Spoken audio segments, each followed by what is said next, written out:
Hello, makers, and welcome back to the studio. Now, this week, we're actually not going to create anything ourselves, but we are going to talk about a fairly controversial topic, at least in the art world, and that is the use of AI systems in the creation of art.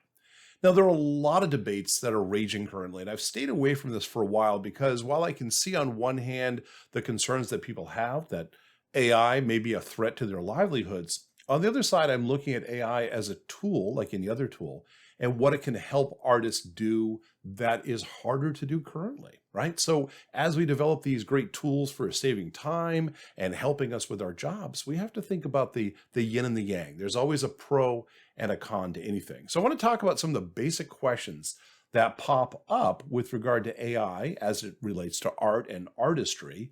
And let's see if we can settle a few things, at least in our own minds. Here's the first question I want to address. Is AI art real art? Wow, that's a tough question. And there's a lot to unload in there because one of the first things we'd have to do is we'd have to define, well, what is real art? How do we define real art? And for example, if I take my camera and I go out into the world and I find a flower and I take a picture of it, as a photographer, am I allowed to say, well, this is my art, right? Why not? And yet, did I make the flower? No, I took a picture of it. So there's a similarity in that world. We'll come back to that point in a little bit as well. When we talk about art, I personally believe that art is something that is representational of the artist to a certain degree. It has your touch, it has your look, your feel, right? That's a big part about what makes art art is the person behind it. And so with an AI, do we have that same kind of thing? Not necessarily. Actually, everything in the world of AI is derivative. It's all based upon something that it has in its database. It's not making things up necessarily. It's looking at all the data, all the things that came before it and saying, hey, if I take a little bit of this, a little bit of this, representational of these ideas and put them together, I can come up with a new representation. But I'm not coming up with necessarily a new idea. Human beings got here first. Other artists set the foundation for what art is.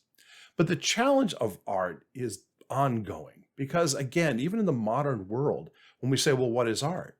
Years ago, when I was running a company that did multimedia development, I had an artist who was a little concerned with the fact that she wasn't feeling the art the way she wanted to feel the art that she was creating. And I said, look, I appreciate that you're a good artist, but I don't want an artist. I want a graphic designer. Because as I see it, the difference is the artist as a person is representing their world, their worldview. They're using their tools and their skills and understanding of the materials and their talent and their practice, and they're pulling together a look and feel that is representational of them and their point of view of the world. And at the end of the day, when we're talking about graphics, we're talking about a disposable commodity. I don't want you to put your heart and soul. I don't want this to be, your thesis on life. I want this to be a background that we can use for a brochure. That's all I want. It is something that we're going to use. The client's going to say, yeah, that's great. And they're never going to think about it again. That's kind of the nature of it. So again, when we talk about art, art is really all over the place. And a lot of it's going to depend upon who is looking at it and what their perspective of it is. So is AI art real art? I would say that it can be, but in other ways, maybe because it's derivative of everything else. Here's another tough question. Will AI take jobs away from real artists? And my initial answer is invariably yes, but also maybe not. Let me give you an example. If we were to go back in time, at the time when photography was first starting to become a thing, right? The first photographs were able to be created. Well, during that time, there was a lot of derision upon photography by traditional artists, especially portrait artists. These are people who made their living painting pictures of human beings and perhaps pets. But the point was they had to spend years and years and years developing those skills to get comfortable with this idea of I am an artist and I can represent your likeness when I create your portrait. Now that's a fantastic skill to have. And then some guy comes along, he was able to afford a camera, and now he's making art that's better than mine. Am I happy about this? And no, a lot of the portrait artists of the time were not happy about it. But at the same time, a lot of them recognized the opportunity and put their paints and brushes away and became photographers instead. And they said, you know what? Here's a great opportunity for me to still represent myself as an artist, as someone who knows how to take these pictures and as a technician. And they did that instead. So is AI art going to steal away from the artist? And the answer is, in certain cases where people just want a simple commodity, I just want a picture to hang on the wall. I don't care who made it. I don't care if it represents an artist's view. I don't really care about the look and feel. Then absolutely. But guess what? It's been over 100 years since photography became a thing. And you know what? There are still portrait artists out there. That's right. There are still people who make their living painting pictures of other people. And they do it in a number of different representational styles. Some are photorealistic and some are more abstract. And so what we bring to the table, our talents and our view of the world, that is the important thing. And AI is not going to necessarily be able to take that away from anybody. And we can embrace AI because it's not going away, or we can try to fight it. But I think in the long run, find a way to utilize it and use it to help you with your art. And that brings us to our next point.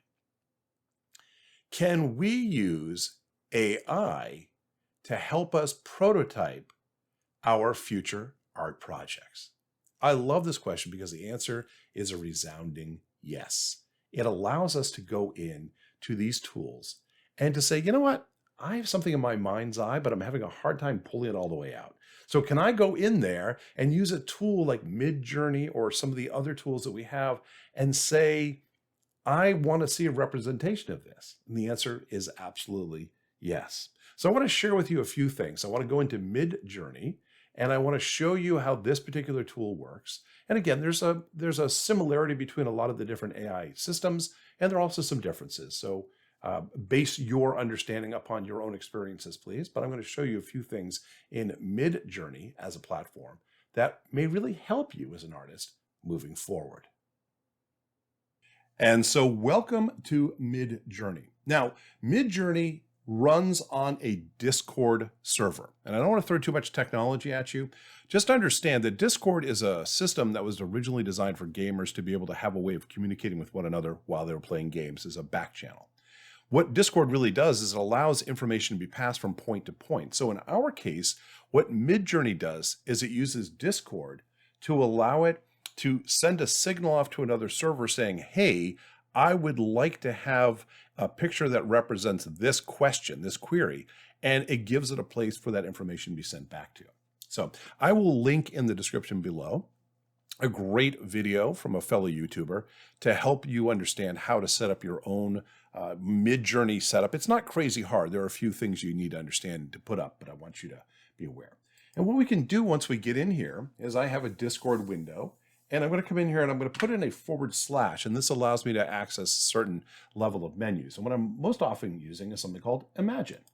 And what Imagine allows me to do is to come in here and send a prompt, basically a question or a query or what would I like to see to the MidJourney system.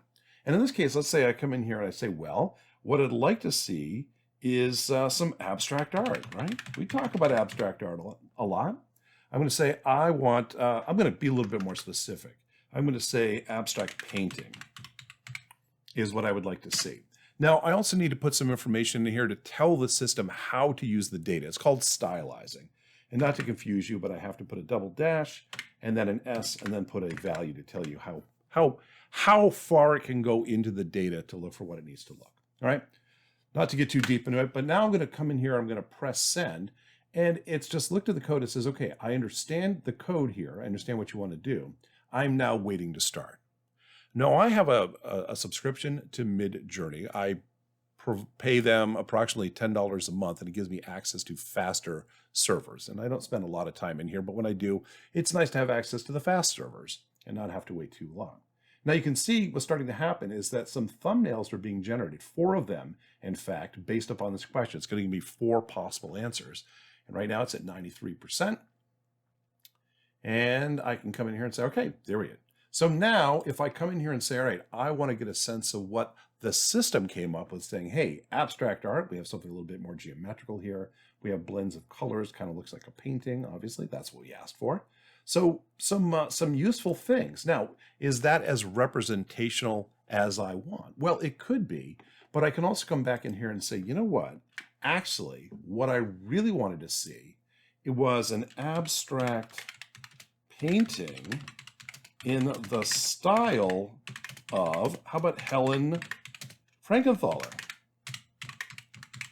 right? Now, again, it has to know who Helen Frankenthaler is, what her work looks like. And so it's going to go out to all of the data it has in the world and say, all right, I'm trying to represent something that's in the style of Helen Frankenthaler. Now, will it be able to do it? I don't know. Let's find out.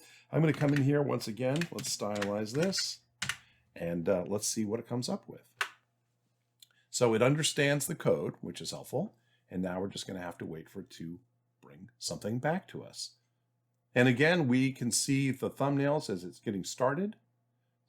Not very representational of anything, but as it starts to pull together, if you're familiar with Helen's work, you can start to get a sense that, you know what, it did a pretty good job of being able to identify Helen's work and the styles that come into it from an abstract painting standpoint.